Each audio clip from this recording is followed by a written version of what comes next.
हम लक्ष्मीबाई को अच्छी तरह से जानते हैं। इस समय वो हताश और दुखी भंवर जाल में फंसी हुई एक मछली की तरह तड़प रही है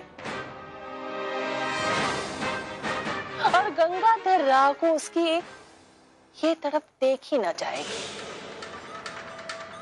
हम दोनों को किनारे पर बैठकर बस इन लोगों के डूबने की प्रतीक्षा करनी है। इस तरह निराश बैठने से समस्या भी बैठ जाती है। उसका निदान करो, निराश नहीं होते बहू। हीराबाई कह रही है तुमसे कि झांसी को उत्तराधिकारी मिलेगा। चलो मेरे साथ। आ जाइए भाई, हमारे दरवाजे तो सबके लिए खुले हैं। ये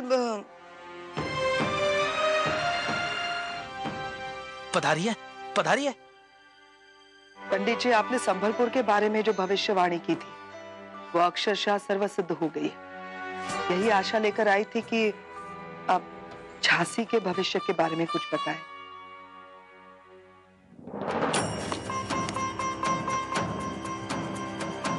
महारानी की कुंडली में मुख्यतः 2 दोष स्पष्ट रूप से दिखाई दे रहे हैं। कैसे दोष पंडित जी? महारानी के सप्तम भाव में अल्प आयु का दोष है और युवावस्था में शनि तीव्र गति से प्रवेश कर रहा है। और उत्तराधिकारी? ज्यादा स्पष्ट तो नहीं है, लेकिन संकेत है कि शायद महारानी की कुंडली में संतान सुख नहीं है।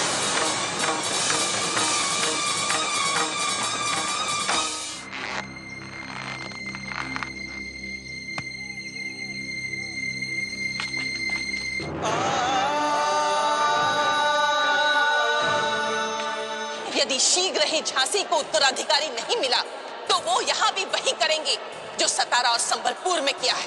यदि उत्तराधिकारी नहीं तो अंग्रेज झांसी हड़प लेंगे।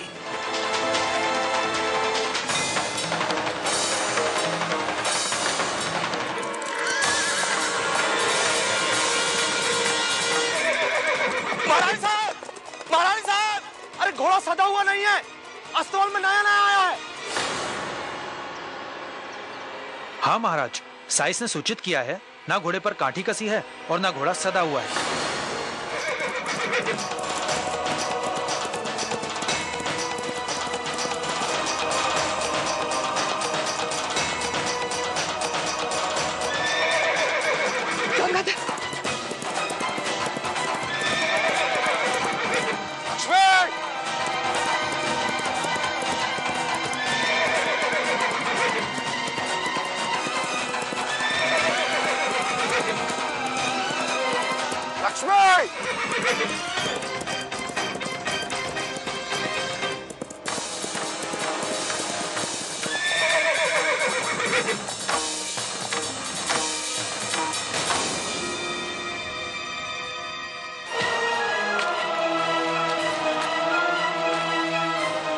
हम स्वयं नहीं जानते महाराज, हमारे अंदर इतने सारे द्वंद्व चल रहे हैं कि हम नहीं जानते हम क्या कर रहे हैं। यदि आप स्वयं के विषय में नहीं सोच सकते तो कम से कम हमारे विषय में तो सोचिए।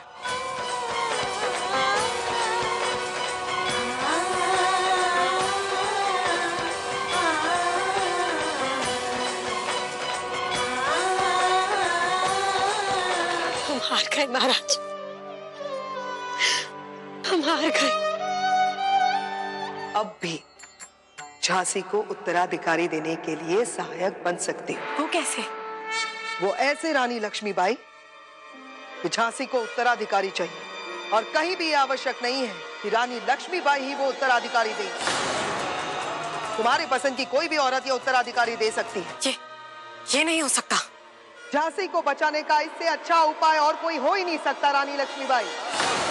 सोचो रानी, क्या तुम अपनी ये झांसी फिरंगियों के हाथों में देखना चाहती हो? जाओ रानी, गंगाधर के लिए एक दुल्हन ढूंढो।